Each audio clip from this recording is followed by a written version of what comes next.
GKFX Prime presents the Market Analysis Webinar. Hello everybody, welcome to another edition of the weekly webinar. Well, we've got a bit of a pullback in that massive dollar-yen rally. It banged into that long-term resistance that we talked about last week, and there was a pullback from there, as we suspected might be the case. Also, the pound and the euro not quite managing to succeed in any kind of breakouts, a lot of fake-outs happening at the moment. Equally, the stock market and Bitcoin, the two really risk-on markets, they had a decent rally but pulled back from that rally at the end of last week. So we're going to talk about all of that, of course talking about gold and silver too. If there are any extra markets that you would like me to cover, please just let me know in the comments. Otherwise, smash that like button. We really do appreciate that. So right, let's have a look at the Forex market. We're starting with the euro, and you can see that we're on our short-term trading time frame here, and there appears to be a rising channel. Now, this is if you chop out the kind of spike lows and the spike highs, there does seem to be a channel which is connected. These 2 points missed on the top side here, but does connect through these series of lows and then this here to generally define what's going on. It's not perfect, but you can see that this is kind of what's going on. And you can see from our our support and resistance levels that we use to define the trend and try and pick entry points for trades. You can see that they're just not there's no trend that's holding particularly well. Okay, breakout held that bit of trend, breakout bounced temporarily off that old high and then rolled over again. Consolidated, tried to break through the lows but didn't, rallied up, hit that resistance, pulled back but then broke through it, couldn't hold the breakout, but dropped back down. That was the old resistance again, temporarily paused there, and as of the start of the new week, dropping down from it again. So potentially a setup for the third touch here on the rising channel. That would happen pretty close to the 110 level, which is where we're basically trading at the moment. We're basically trading at 110 as I record this video, and so 110 down towards maybe 20 pips below takes us down to where this big explosive move started here. So a bit of a kind of a demand area, starting just under the current price level, and we've got this rising channel. So potentially for bulls, something interesting there. Watch out for this RSI down here. You can see this is our support. It's basically, well, 39, but you could say 40 is the round number. There was these two lows on the RSI, and the momentum is actually leading price lower, as was often the case. If RSI holds these lows, then that's actually a good sign that there's a buying opportunity to be had. But if we do close lower, and we start heading into oversold territory, that does suggest that the momentum's turning bearish, and actually we may be setting up for a break below this rising channel, which would imply that maybe in this short-term time frame on the 4-hour chart, it's a rising channel, but maybe on the daily chart or even the weekly chart, maybe it's just a bear flag. So we tanked down in the euro, but you can't tank forever, right? So we've consolidated up in this flag pattern, and if that is to be the case, you would expect something like this. That was the first pole, and you'd expect once that second leg drops, we'd be looking at substantially lower prices if that was indeed the case. Literally down at 103, which we've not been in a number of years. The big low from 2020 was 106 and change. So a drop down to just under 104 would be quite epic, but it would be in keeping with the overall downtrend. So let's not discount that possibility. So this is just something to bear in mind. The bullish case, as I said, if we stay on the daily chart, is that actually we'll get building up some momentum, and that we can actually cross back over that 50-day moving average again. Maybe this is a low, but you can certainly see the bearish case, where it would be actually that we break below this channel, and actually having broken down below the channel, which starts around 110, potentially looking at 600 pip downside. Obviously not all in one go, but a potential over the course of the next few weeks, potentially a big downside target if this bear flag actually plays out. Right, let's move swiftly on to the pound. Even less clear, arguably, with the pound. You can see the same sort of price action happening. There was those two lows. We talked about this last week, but banged into those old two lows. Tanked down. This line there, if you're wondering, that's the former support there. That's been kind of working as both a resistance and a support during this consolidation. You can see that was the old low, and the price actions basically popped above it, popped down below it, and then just, and then testing it several times. So it's sort of the midpoint of this consolidation that we've been having. So it did hold on to there, dropped below, came back up, couldn't get back above it again, and that's more or less where we find ourselves. It having been resistant several times, and I think we even talked about that last week, where we needed a break above that level to actually have any chance of more like bullish conditions. So that was about 130-150, but we didn't get it. And at the start of this new week, we're not even quite getting up to 130-150 yet. We might again, but we're kind of drifting down. So it's not a very great trending environment, as I said in the intro. So we do need some sort of clues here about which way these markets are going to go. We're not quite getting them at the moment. So not a lot to be said other than the fact that, just a reminder, we're in range trading conditions. So look towards the outer edge of the trading range. So the first point of inflection would be just down at this low here, which has not been properly tested yet. We've only got this far down.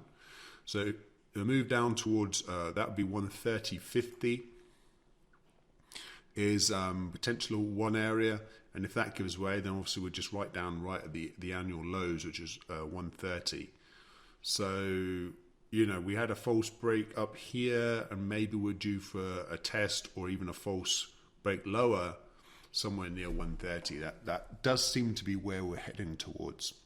The overall bearish trend and the consolidation, put those two together, you really want to be kind of selling ideally towards the top of the range, but obviously that opportunity has already happened. Or buying near the bottom of the range can still work if the range is going to hold. Let's move on to dollar yen and talk about the pullback from that big resistance that we talked about. Here's our monthly chart, and even I have to zoom out from there because it is that big of a resistance. So again, not a surprise that we had a pullback. Going back to 1999, we had that false break for a few months, and then it's been resistance ever since. Pretty much what are we talking about here? The 124, just 125 basically. Is that big level, and that's what we touched briefly, obviously, and then sold off from. But so that was exactly what I talked about last time. I just said that this is a massive resistance. It's a good chance we get some kind of pullback, but the resistance looks really strong. The momentum looks very strong. So understandable. There's a big long wick. So that wick is pretty bearish, but obviously the trend is very bullish.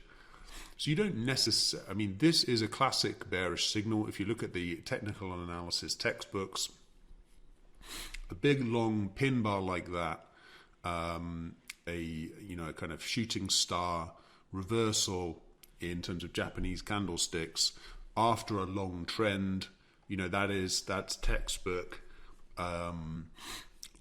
bearish reversal pattern. And the way you trade it by the textbook is you would wait for a break below, I'll put it a bit too low there, but basically below the low of this candlestick. That would confirm the bearish move.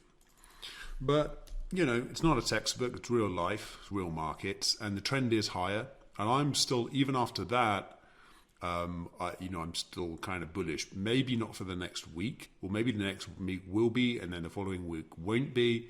I don't know if we can get immediately bullish after this kind of signal. If we can, by the way, that just shows how strong this market is. If we just ignore this big bearish signal completely and just rally straight up through the highs, that just shows how strong this trend is. And that I think is an entirely possibility. Anyway, let's dig down to the trading timeframes. You can see here that actually the support and the resistance levels are working well. We pulled back to this resistance, which became support, and then it's been support twice. And then we bounced off that level, pulled back, broke above it, pulled back to it, and now this resistance is acting as support. So we actually have, an opportunity to go long at the broken resistance as support at the moment.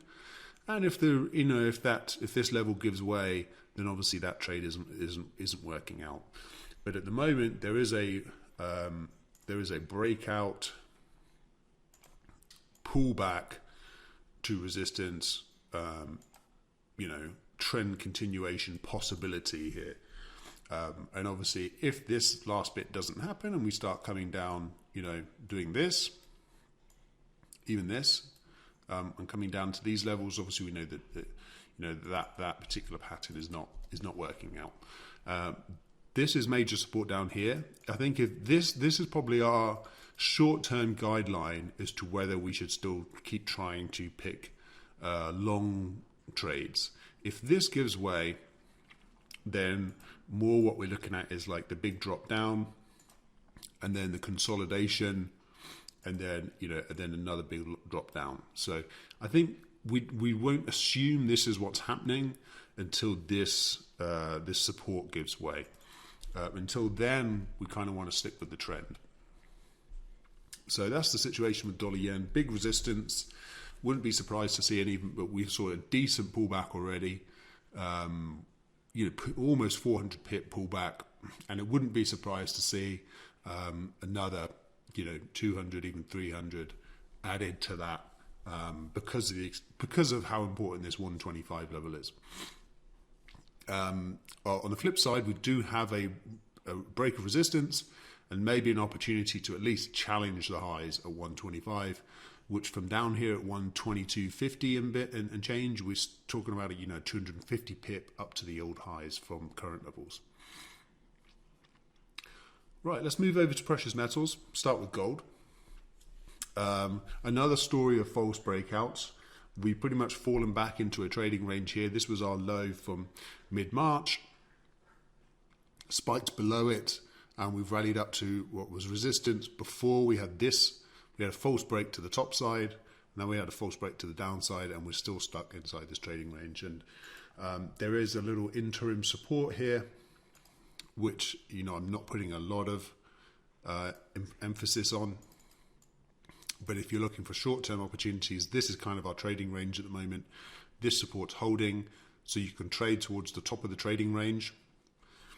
Or if you're looking for a change of trend, which is sort of happening, where this 50 period moving average is crossing over the 200, and you can see it's kind of interim resistance at the moment, the two moving averages right there. If you're expecting the trend to roll over, then you would get a confirmation with a break below this support down towards the bottom of the range, or potentially you could trade for something even lower.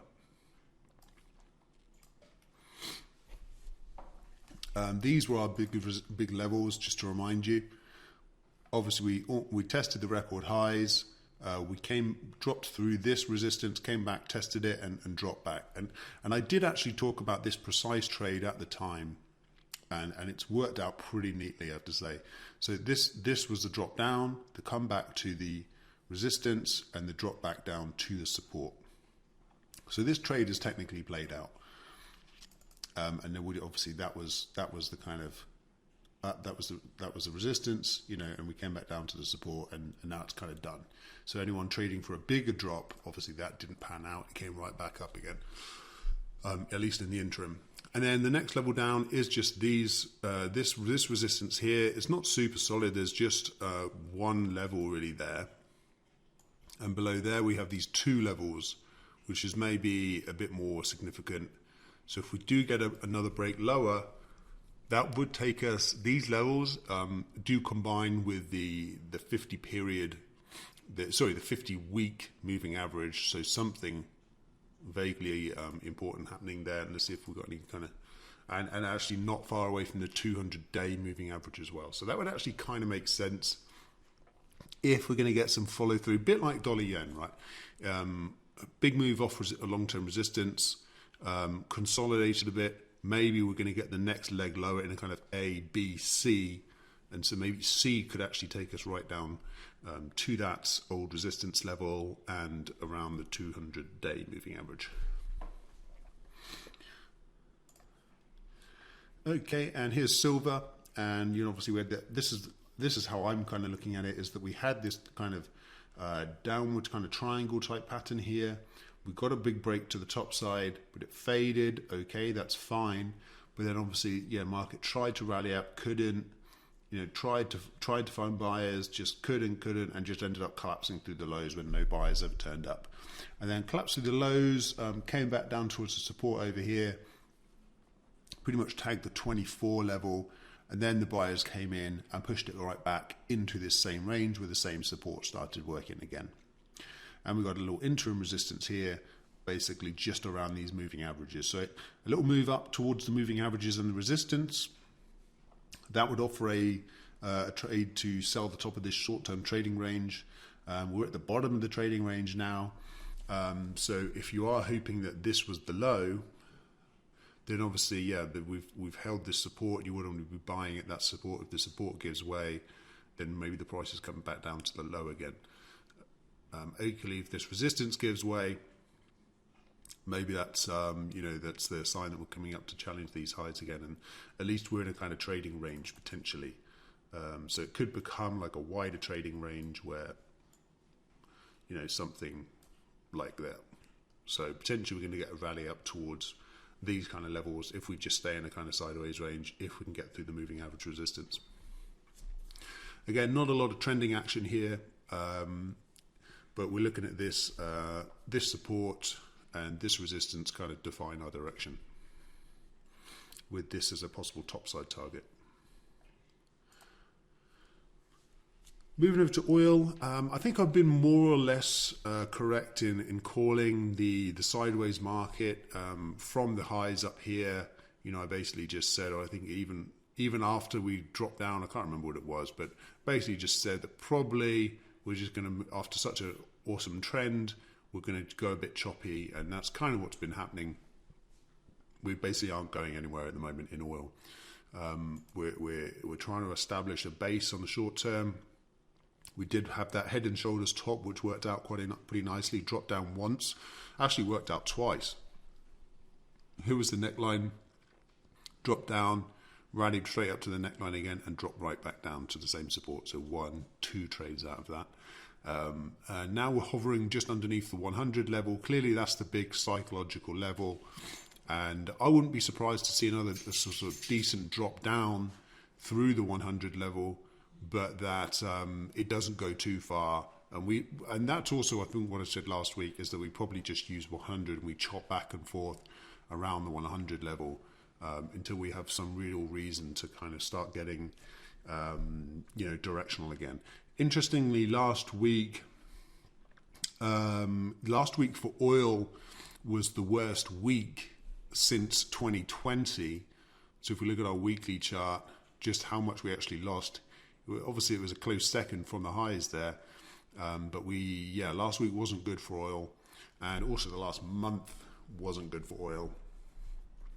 But the US did release its, a huge record amount of its strategic petroleum reserves. So basically, the US have a lot of oil in storage just in case, kind of thing, and they released, I think, about a third of it, of what they have in total, just last week. They're going to start pumping it out on a weekly basis. So obviously a lot more supply coming back into the market, but the oil price, of course, it did react, and as I say, it had a bad month and a bad week, but still roughly holding around the 100 level. So you could make the counter argument that actually oil's held up relatively well in sort of roughly 3 figures around the 100 mark, even with that huge amount of extra oil supply coming from the US and a big government intervention, obviously trying to force the oil price lower.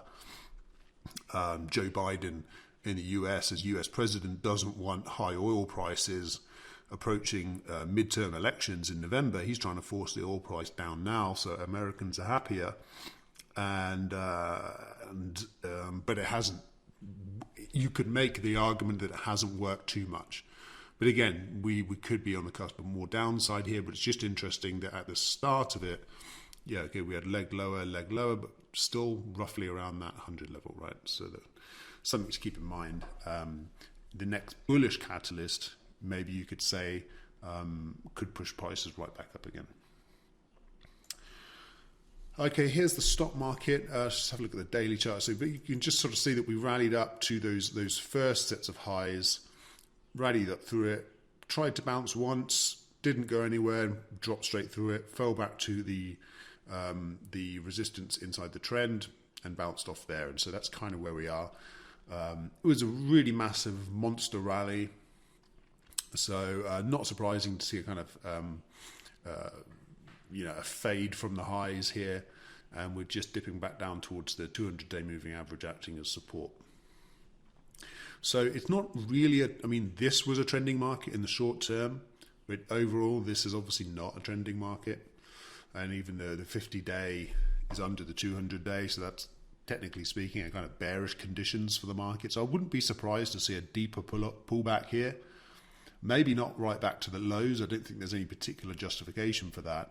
But I'm not sure we're going to rally straight up again. We certainly could, and it wouldn't be the first time the stock market did it. If we look at, let's just look at some historical equivalents. This was a pretty epic rally, and then you can see what we did is we pulled back for a couple of days. Then we rallied back up. But what happened is that people recognized that some profit taking was already happening here. Market rallied up, more profit taking took place, and then the big dip happened. So we could get something similar here, where this is obviously the key level.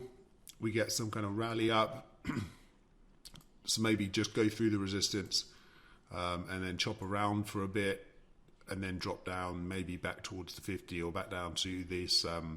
This kind of neckline sort of the double bottom.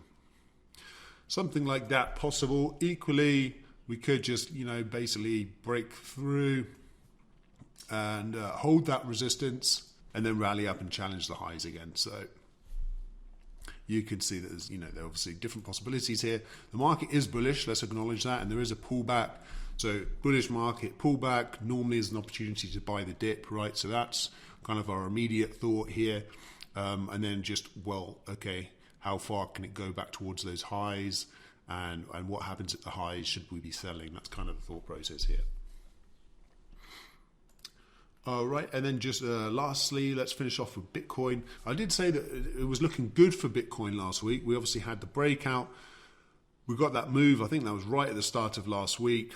And then we just stalled the next day, and then we faded right back to the neckline. And I would just say that basically this price action here, it's not great, but it's okay. We pulled back to this rising trend, and we had a false break through the neckline. At the moment, it's all right, and we're basically right at the neckline again. So if you believe this range has been broken, well, here's your opportunity to buy again. But it was obviously not looking good at the moment. It's looking good when the price is up here and it's too high to buy. Once it's down at a value price, it's not looking good. This is always the thing, right? So it's definitely a make or break level, right where we currently sit in terms of the price. Let's move into the 4-hour chart to get a more detailed look here. You can see this was the gap move out of the range, went absolutely nowhere, dropped down through. You can basically see on here that this was our tight consolidation, slammed through it, went under the trend line, now rallied back up through it, and then we're sort of fading again at this same little support. So either this trend line holds the second time around, and as does the resistance, and we rally up through up to 50k or something like that, or at the moment, based on this candle, it looks like the level just gives way. And I think that would be disappointing for Bitcoin bulls, because this was all looking quite encouraging. Uptrend, uptrend, uptrend, broke the resistance, and then just didn't have the confidence to push it up. And the price rolls over, we'd be well back into our trading range again. And then with a false breakout, you could head right back down to the bottom of the trading range potentially, and this whole thing could just be again kind of downtrend consolidation, and rather than being a bottom, it could actually just be a consolidation, a sideways pattern before the next leg of the downtrend. So that's kind of where we're at. All right, I'm going to call it a day there. Thank you very much for watching, everyone. Good luck trading this week. Lots of interesting potential trend changes happening here. No outright trends really going on at the moment. Just some actual opportunities within those trends, because we're not right at the highs. We're at pullback levels or bounce levels. So actually, these are good places for decision making and potentially good entry points. So good luck with all that, and see you at the same time next week.